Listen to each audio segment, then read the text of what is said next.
sad, confidence, insecure, extreme, exaggerated, intense, excess, irritable, stress, chemical, imbalance, depressed, manic, black or white, all or nothing, mania, depression, can take on anything, on top of the world, empty, suicidal, life, death, suicide, manic depression, bipolar, bipolar, bipolar, bipolar, bipolar. bipolar.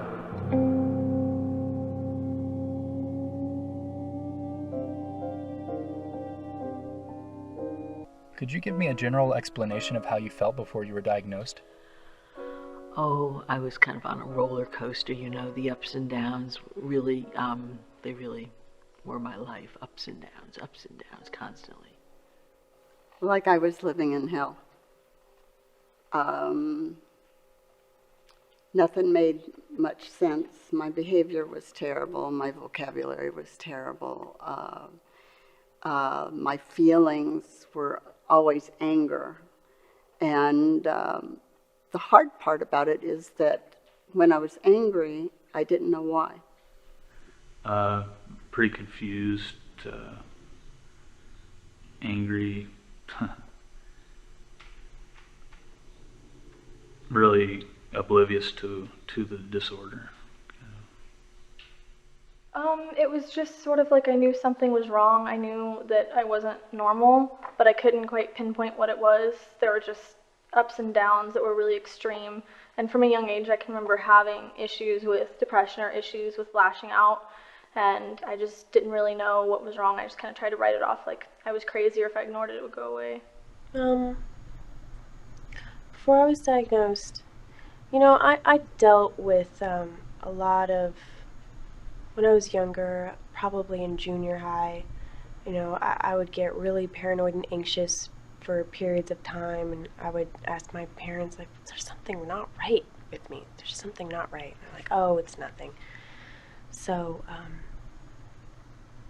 I was really depressed, but I have kind of a interesting upbringing. So it's the upbringing and, psychological stuff paired with my mental state, paired with the chemical imbalance. So, I was really depressed, very alone. If I was in trouble with my parents, I kind of acted out. I would talk back to them, so I was always in trouble. Always in trouble. I was a child in the 50s, and one didn't act differently from other people, or it wasn't acceptable, so I spent all of my time knowing that something was different about me, but I didn't know what it was. And my parents wouldn't discuss it. They said I was different, but they wouldn't discuss how or why. I just knew I wasn't the same. So I always felt that there was something wrong with me inside, and that it wasn't okay for other people to know. It had to be a secret. Can you tell me when you were diagnosed and how it felt once you were diagnosed? I was diagnosed in 1994. I checked myself into the hospital. I was so sick and tired of being sick and tired. I was very suicidal at the time. I had a gun, and I had drank many different types of liquor. And I made the phone call, and the man at the other end of the phone literally saved my life, because he got me in the hospital right away. I was diagnosed in December of last year, and it was sort of like getting a gift, because it cleared up a lot of misunderstandings I was having, and explained a lot of why people reacted the way they did to me, and helped me understand myself a lot more. I was diagnosed at 16 in 2002, and I specifically remember the counselor telling me that bipolar people always make the wrong decisions. And I don't think I'll ever forget that, because I feel like every time I'm upset or I'm unhappy in my life, that it's just the bipolar. Originally, I was diagnosed about probably 10 years ago. It was hard for me to accept. It was kind of embarrassing, I guess, to a point, to be kind of labeled as bipolar. Started out with a diagnosis of depression. So I was diagnosed with depression when I was probably about a senior in high school, around the time my grandmother died. And it wasn't really surprising, that one. But it took a couple of years after that until I got the diagnosis for bipolar. I remember I was going to my 5th university in 6 years, which tells you something.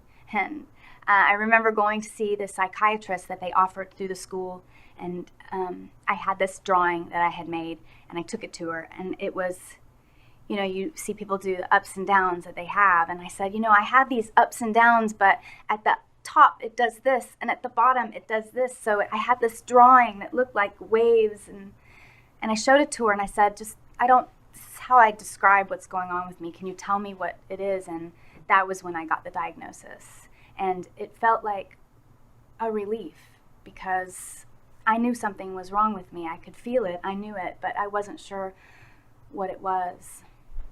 And then I was able to feel a little bit more free. I didn't believe it.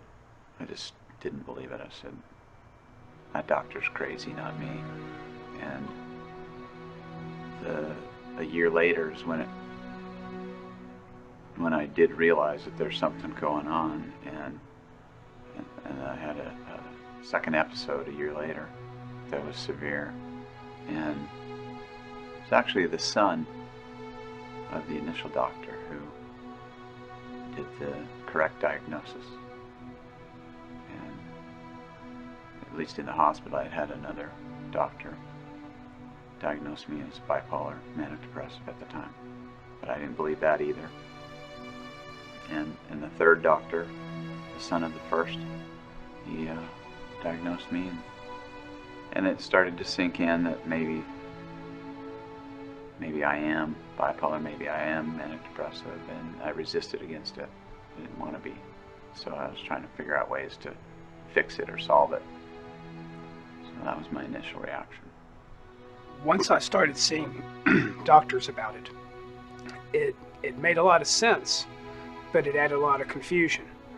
Treatment for bipolar is not cut and dry.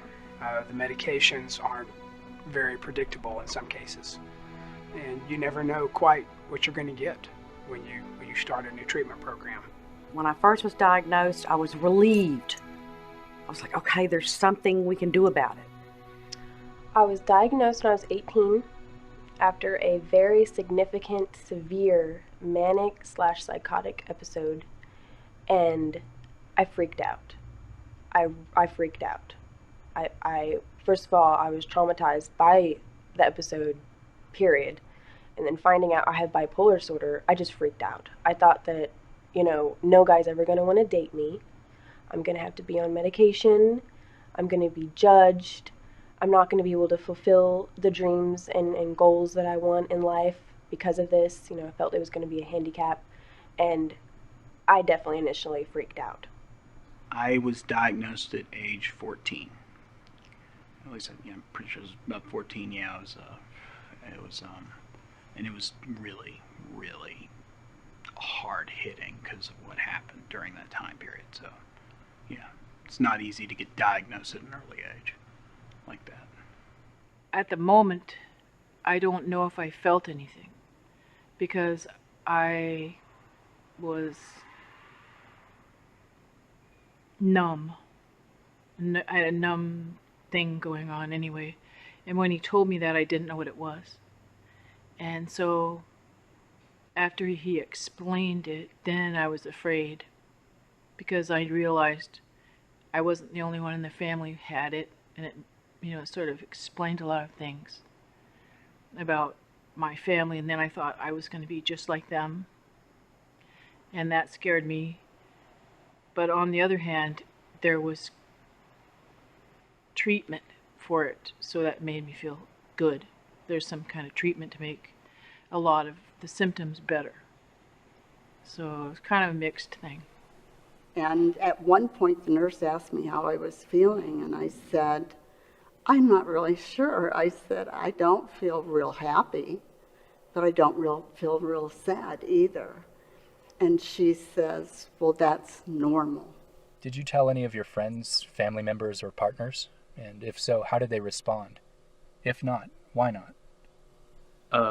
The family members, I told them. It was a little harder to let friends and other people know, because it's just, again, it's embarrassing, it seems. you just kind of feel like people treat you as a freak or something when they realize you have it. So while my family, I think for them it's really painful.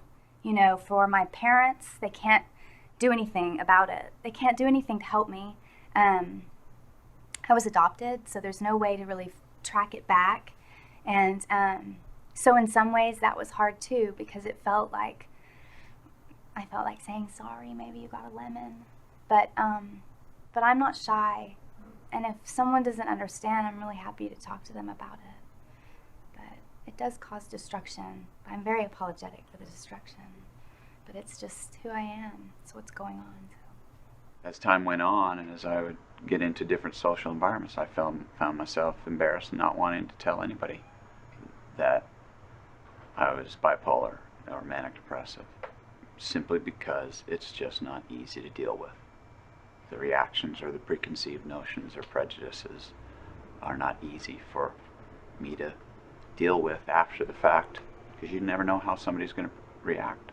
Generally speaking, when I'm manic, I'm very energetic, I'm excited, I'm busy, I'm doing lots of stuff, which is the positive side because I get a lot done. The downside is that I can spread myself too thin and actually overtire myself, and then that leads to a downside and leads into a spiral depression. You feel really euphoric and you think that there's nothing that you can't do, and the further it goes into it, the less sleep that you get, the less that you're actually able to do. You find that when you're so high, so to speak, and hyped up, you don't notice that you're not getting things done. And then the thoughts that you're thinking bounce in and out so fast that you can't keep track of them. And so my parents and brothers and sisters and things like that, they were noticing what was going on. Of course, I wasn't. I was thinking everything was great, everything is fine, I've got lots of energy and able to do everything that I thought I wanted to do and could do, but not realizing that I really wasn't getting anything done. And so it gets intense and worse from there when you're in a full-blown manic episode, and your thoughts get distorted. And after the fact, you can look back and you can actually remember some of the thoughts that you're thinking, and you say, what was I thinking? And so it's not a comfortable situation after the fact, but while you're in it, you feel so great, creative thoughts, tons of energy to act on those thoughts. And it's a wonderful feeling, but it's very destructive after the fact or during it. And then when you realize that after the fact, it's not fun to be there. It's embarrassing to realize what you were thinking, saying, or doing really is not what's accurate or positive sometimes, and it's very emotional after the fact. Driving